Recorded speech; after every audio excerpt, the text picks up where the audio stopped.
guys, welcome back. Wow. I'm getting kind of celebratory energy from the brothers. Well, Odin and I have a new game called See If We Can Get Loki to Do Something. It's from a purely scientific standpoint. I was mixing noodles for my lunch, and I'm talking to the old man, and I said, "Would you like to watch Fox News?"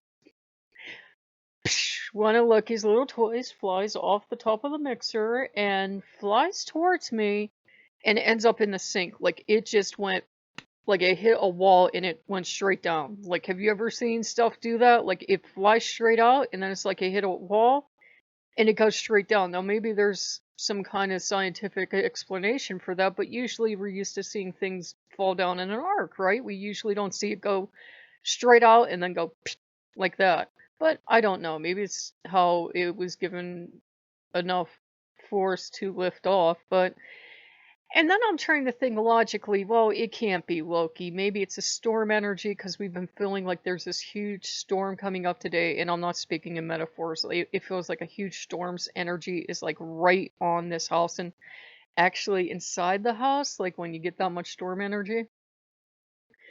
I said, or maybe it's just vibrations, mind subsidence. I'm coming up with 5 million different reasons, but you know when it's Loki throwing stuff at you. So he threw something at me to show his displeasure, and he's going, no! So we're coming over to eat noodles. And, this is a family event in this house. Loki will be, and the Odin will be there, and I'll be eating noodles, and Loki will be like, crunch and munch, yum, yum, yum, yum, yum. I swear he can talk in a normal voice, but the more I do it on camera, the more he uses that voice. And I said, "You're gonna get stuck that way." Well, it's your fault. So I'm getting clapping and cheering back there. And with me, he takes on various forms. So sometimes it's a little fox sitting beside me, being super cute, and then a second later, he's back to what we would call traditional Loki form. And then he's doing something else. So we're doing that. And I noticed something, and watching a special Loki's having us watch together is kind of unlocking a lot of memories for me. We're not going off into too woo of land, I swear. Odin has been soaking in all the military presence in the country right now. He just has me watch all the news I can and watch all of this and watch about the military presence and watch stuff. And he doesn't say yay or nay or anything. He just watches, and it's important I watch.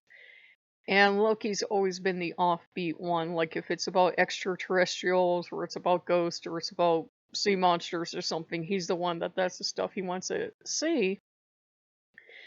And it just reminded me that ever since I was a little girl, I had like these two strong presences with me because it takes me a while sometimes to catch on. And I've talked about them before, but it never just really clicked until today, where Odin is the military teacher that sometimes overreaches into Loki's territory if the military gets involved.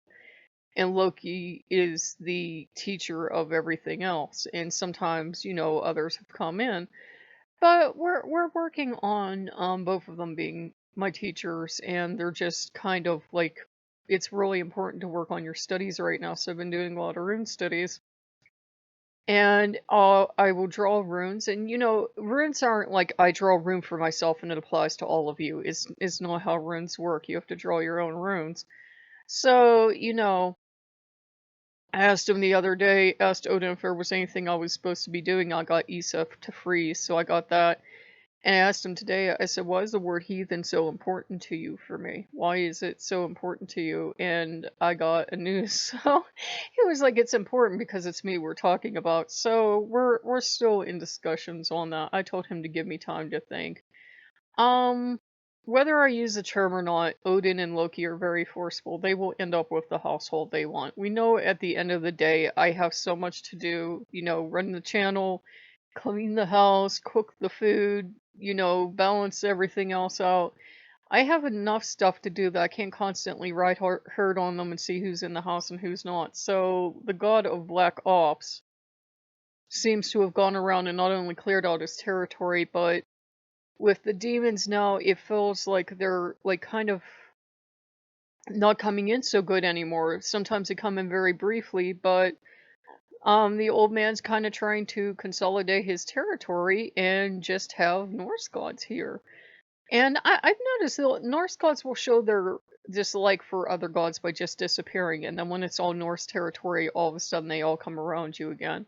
But if it's not going to be just Norse territory, they're not coming out. I've noticed that with some of the Norse gods, and they'll try to say they were giving you space, but you can kind of, especially with Thor, I've noticed if it's an old Norse household or pretty close to it, he's a lot more friendly and open. But then if there are a lot of gods, it's kind of like he's like, well, I guess you don't need me. I'm gonna go. So I got back here.